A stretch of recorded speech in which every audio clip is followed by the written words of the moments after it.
આ સરકાર છે એ દમનકારી નીતિ એવી અપનાવે છે કે એની સામે બોલો એટલે પકડીને કાં તો જેલમાં નાખી દે અથવા તો ડિટેન કરીને ઉપાડી જાય છે। અમારા ખેતરમાં થાંભલાઓ જબરજસ્તીથી નાખે, અમે બોલીએ તો અમને ડિટેન કરી લે કે જેલમાં નાખી દે। અમારા વિસ્તારમાં મહાકાય કંપનીઓના મહાકાય સબસ્ટેશનો આવે, અમે બોલીએ તો અમને ઉપાડી લે। એવી જ રીતે અમારા હાઈવે ઉપરના જે એક્સેસ છે, રસ્તાઓ છે, એ બંધ કરી દે, અમારા રોડ બંધ કરી દે, અમે બોલીએ તો અમને જેલમાં નાખી દે અથવા તો ડિટેન કરી લે છે। એટલે આજે અમે સરકારને એક સંદેશો આપવા માટે પ્રતિકાત્મક વિરોધના ભાગરૂપે મૌન રાખી અને અમારો કાગળ બોલે છે એમ એક આવેદન આપી અને એક લેખિત રજૂઆત કરવા માટે એક પ્રતિકાત્મક વિરોધના ભાગરૂપે અમે મૌન સ્વરૂપે આવ્યા હતા।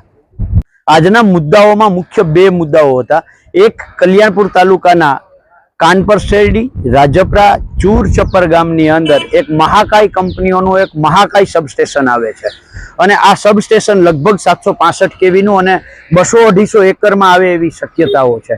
તો એ જો આવે તો એક તો અમારી ખેતી લાયક જમીન છે, 200-250 એકર જગ્યા જાય અને એ સબસ્ટેશન થાય તો આસપાસના ખેડૂતોના ખેતરમાં એવા મોટા મહાકાય 765 કેવી, 800 કેવી, 1200 કેવીના, 400 કેવીના થાંભલાઓ આવે તો અમારી ખેતી ખતમ થઈ જાય। એટલે આ સબસ્ટેશન આપવામાં ન આવે એવી માંગ સાથે એક રજૂઆત હતી। અને બીજી રજૂઆત એ હતી કે 151 એ જે નેશનલ હાઈવે છે, આ નેશનલ હાઈવે ઉપર હંજડાપર દાંતરાણાનું જે પાટિયું છે ત્યાં જે એક્સેસ હતું, આ એક્સેસ બંધ કરી દેવામાં આવ્યું છે।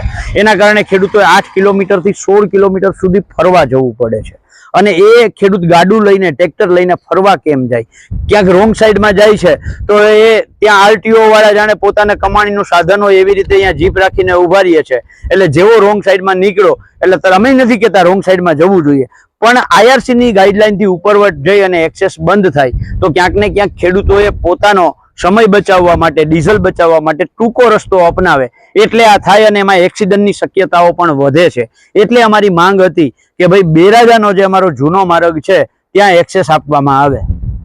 હમણાં સમાચાર મળ્યા છે કે એક મહાકાય પ્રાઇવેટ કંપની દ્વારા અમારા કલ્યાણપુર તાલુકાના આસપાસના ગામોમાં ચૂર, ચપર, કાનપર શેરડી, દુધિયા, રાજપરા એ ગામોમાં એક પ્રાઇવેટ કંપનીનું મહાકાય સબસ્ટેશન આવવાનું છે।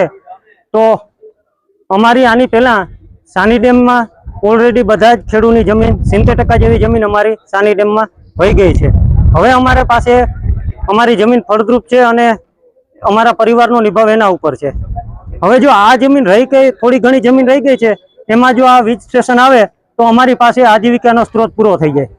કારણ કે અમારું બધા જ ફેમિલી સભ્યો, બધા જ અમારો પરિવાર, આસપાસના તમામ વિસ્તારના લોકો બધા ખેતી ઉપર નિર્ધારિત છે અને આ સબસ્ટેશન અંદાજે 150 એકર જમીનમાં આવે તેવી શક્યતા છે।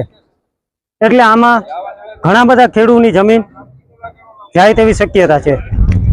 તો હવે અમારી પાસે બીજો કોઈ આજીવિકાનો સ્ત્રોત રહેતો નથી, એટલે અમે બધા જ આસપાસના વિસ્તારના ખેડૂતો સાથે મળી કલેક્ટરશ્રીને નમ્ર નિવેદન કરીએ અને આવેદનપત્ર આપીએ છીએ કે અમારા વિસ્તારમાં અમને કોઈ પણ સંજોગોમાં આવી જ લાઈન આવે તે ઉચિત નથી। જય હિન્દ।